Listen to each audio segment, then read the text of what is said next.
Hello, this is Lisa Mathena from the Lisa Mathena Group Real Estate Firm, and we are here today with Christine Havrilla. Hello. As you can see, I'm a fan, and Christine is a local musician, and so we thought we would take a time today outside in this beautiful, nice winter day. It's actually in the 50s here today, to find out a little bit about Christine and how she came to be in Milton, and how COVID has affected her business and her gigs and moving forward into the future. So tell me a little bit about how you ended up in Milton and where you're from and how you got into music. Yes, so I ended up in Milton because I got married a couple years ago and ended up moving to Milton. Otherwise, I am originally from the Philadelphia area and born out in the suburbs, always lived around the area. I moved to Oregon for a short spell, came back a couple, like 6 years ago, and had my heart set on staying back up in the Philly area because a lot of my band members and fellow musicians, friends, peers were based out of there. So I was used to doing a lot of shows and work with them. Love is love, and it hits you blindsided. And I never thought I'd end up living down here because I've been coming to Rehoboth since the '90s, like to go on vacation. And my old bands used to play at some of the venues along the beach area. And I never thought I'd end up here, but I'm so happy I did because Milton's such a great community. Like, our neighbors are awesome. The town is great with the theater, and it has a little bit of everything that I would need. So living here has been really great. Coming from a big city, I'm actually learning to slow down a little bit at the beach. But then once I start touring again, I'll get my taste of the big city and then come back down, regroup. So it's a really good spot for me. That's why I love living in Milton as well, because I'm from a larger city, and it took me a while to adapt to the lower, slower Delaware. Yes. But once you get used to it, you don't want to live without it. But it is nice to be close to the larger cities: Philly, New York, DC, Baltimore. Especially for what I do. I mean, I do play in the beach area, but my band, my guys are still, most of them are in Philly, and I have some in Salisbury. One of my drummers just moved to New Orleans, so it's like people are spread out. So I can get them, depending on where I'm playing, I can get certain musicians. Otherwise, I tour more so myself because I can go further, not have to worry about trying to find people to play. So Christine, tell me about 2020 and COVID and how that's affected your business and your gigs and all that. Yes, 2020, as everyone knows, has been a difficult year. For me, all of my touring got canceled, shows at venues stopped. The venues had to stop doing what they do. People were not able to go out. So I lost that connection of fans and sharing the music live. There's such an energy. There's one thing to record music, but it's another thing to then share it with people live. Feel the energy. And it's always a little different. Like we start jamming and it's like every show's different, and it's like, okay, that's been taken away from us. I miss the guys in my band. I miss my fans. So what we've had to do is lean on social media and go online, which I think everybody's doing. So I have done many Facebook Live shows, and then what's been great is with venues and festivals, they've hopped on board and they're hosting these live streams because you have to keep the music alive. You have to keep the connection to people. So it's definitely was a curveball, and learning how to do all that and make it sound better.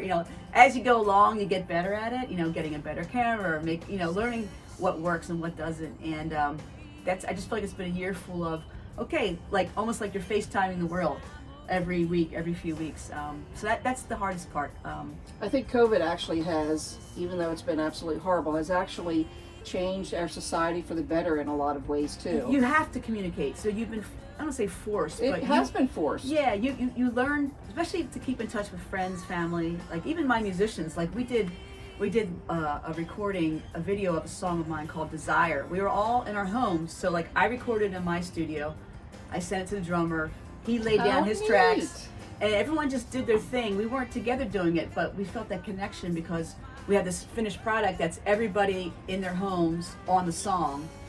Stuff like that. So you definitely learn what's important is connection and staying together, staying in touch with people. So, and you can use that moving forward now too, right? Absolutely. It's like, I think even after venues slowly do open, I still think there's going to be more of an online presence, because I look at a small independent artist like myself in Milton, Delaware. So like the other day I did a Facebook Live and I had someone from Germany, Australia, Canada, LA. Like, you can reach people, broader reach, in a way that maybe, I'm never going to go tour there. I'll tour all over the United States for now, but it's just interesting how you can connect to people that you never thought be able to connect to. So I look at it as a positive thing.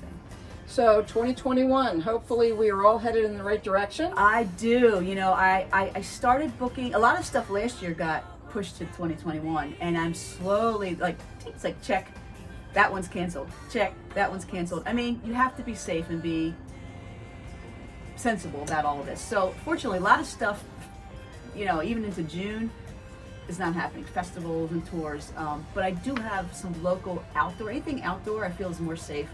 So I do have some local outdoor things lined up. And you're playing at the Milton Theater, right? Yes, one of the local outdoor shows I have lined up is at the Quayside. Quayside. Yes, so Thursday, August 19th. It sounds so far away. It's right around the It's corner. going to be here like this. So I'm so excited to play in my hometown. I have my All right.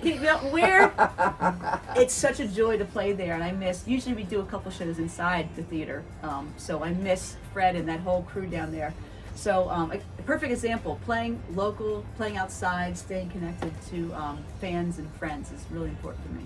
And 2020 also threw you another curveball. Yes, unfortunately, just to add to the chaos, I was diagnosed with cancer in April, and it's a horrible thing, but honestly, it's been amazing how so many people have reached out.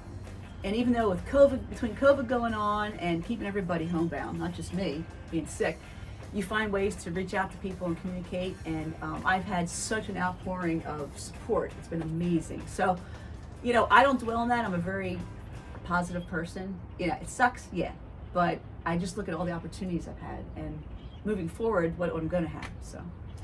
Well, tell us how people can find you. Yes. Your email, your Facebook, all that. Yeah, so Facebook, there are two pages. There's a facebook.com/Christine Havrilla, and you have facebook.com/Christine Havrilla and Gypsy Fuzz. So Gypsy Fuzz is my band.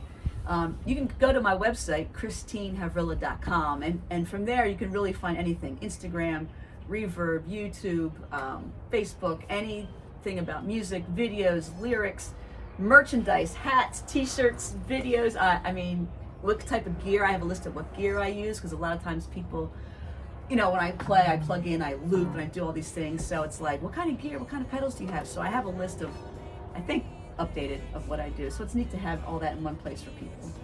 So please, if you have a moment, check out Christine Havrilla, and it's Havrilla. Just Google her and you will find her all over the web. Go to her Facebook and please help support local artists. And this is Lisa Mathena from Lisa Mathena Group Real Estate Firm with Christine Havrilla. Thank you. Have a good day. It's not too frustrating, it's too comfortable. It's not too frustrating.